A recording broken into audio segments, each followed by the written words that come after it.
मैं कभी किसी को नहीं डांटता हूं, मेरी आवाज जरा ऊंचा है, मेरी मैन्युफैक्चरिंग डिफेक्ट है। मैं कभी किसी को ना, मैं गुस्से होता हूं, कभी कश्मीर का सवाल आता है तो हो जाता हूं, बाकी गुस्से नहीं होता। मैं एडवांस में आश्वस्त करने के लिए कह रहा हूं। नहीं, मैं कभी किसी को नहीं डांटता हूं, मेरी आवाज जरा ऊंचा है, मेरी मैन्युफैक्चरिंग डिफेक्ट है। मैं कभी किसी को ना, मैं गुस्से होता हूं, कभी कश्मीर का सवाल आता है तो हो जाता हूं, बाकी गुस्से नहीं होता।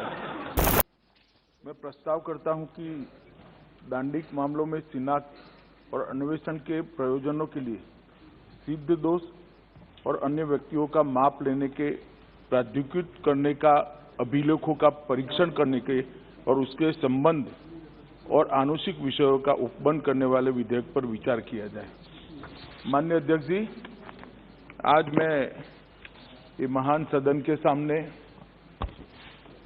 एक बिल लेकर आया हूं, जो बिल 1920 के बंदी शिनाख्त कानून को रिप्लेस करेगा और 1920 से जो स्थापित है वो बंदी शिनाख्त कानून आज कई दृष्टि से अपने आप में समय की दृष्टि से, विज्ञान की दृष्टि से दोष सिद्ध करने के लिए अदालतों को जिस प्रकार के प्रमाण चाहिए वो प्रमाण उपलब्ध कराने में और लॉ इन्फोर्समेंट एजेंसियों की ताकत बढ़ाने में आज एक समय से कालबाह्य हो गया है।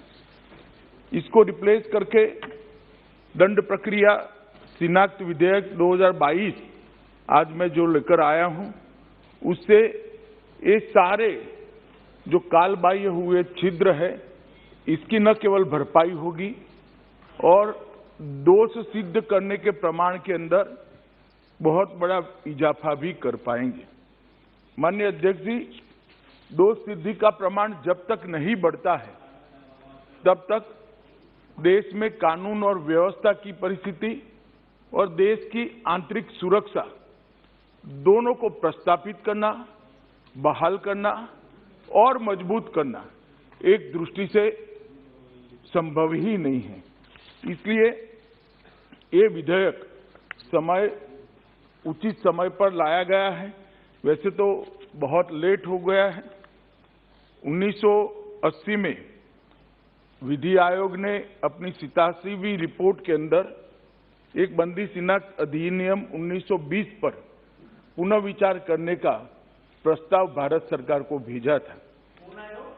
विधि आयोग ने भेजा था और उस पर बार बार चर्चा भी अनेक फोरम में हुई है।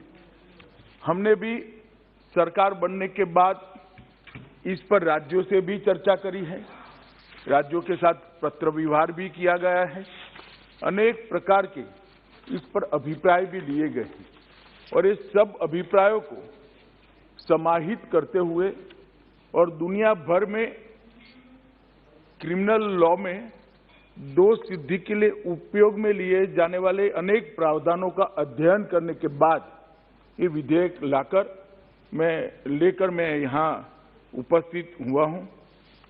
माननीय अध्यक्ष जी, मौजूदा स्वरूप में जो कानून है वो बहुत ही सीमित श्रेणी के व्यक्तियों के माप लेने के लिए अधिकृत करता है। कानून में उसका उचित प्रावधान होना बहुत जरूरी है।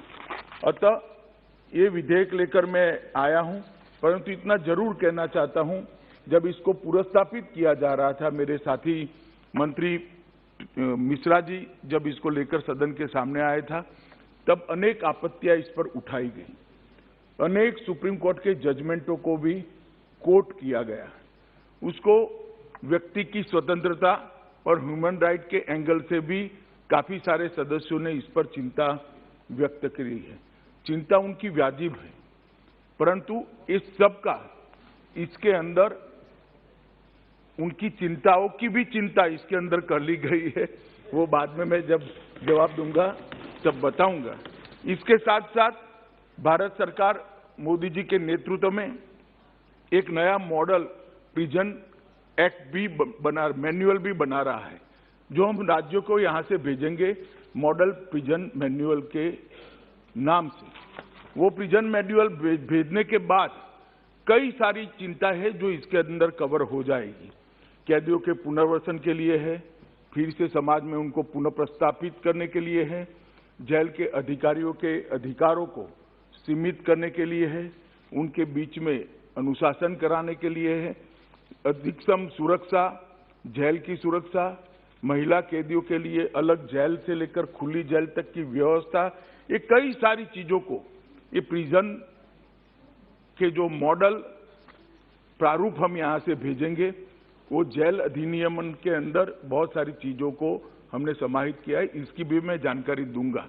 तो कृपया इस बिल को अकेले में आइसोलेशन में देखने की बजाय आने वाले मॉडल प्रिजन जेल मैन्युअल के साथ मिलाकर देखना होगा, और ढेर सारी चीजों को हमने स्वीकारना भी होगा कि समय पर अगर हम इसके अंदर बदलाव नहीं करते हैं तो हमारी अदालतों को जो साक्ष्य हमने दोष सिद्धि के लिए अदालतों की मदद के लिए जो उपलब्ध कराने हैं, इसमें हम पीछे रहते हैं, दोष सिद्धि का दर भी नहीं बढ़ता है, और एक प्रकार से इन्वेस्टिगेशन के अंदर भी मदद नहीं मिलती है।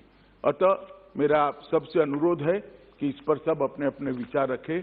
मैं भी बाद में डिटेल जवाब सदन के सामने रखूंगा, और नहीं देखेंगे क्योंकि आप सरकार में नहीं हैं। अभी सरकार बना रही है, मैं बताऊंगा इसके बारे में। सरकार में आप होते तो जरूर देखते दादा। तो इसका भी मैं, दादा ने जो कहा इसको मैं बताऊंगा, इसके कुछ डायमेंशन भी सदन के सामने रखूंगा। मैं एडवांस में आश्वस्त करने के लिए कह रहा हूं। नहीं, मैं कभी किसी को नहीं डांटता हूं, मेरी आवाज जरा ऊंचा है, मेरी मैन्युफैक्चरिंग डिफेक्ट है।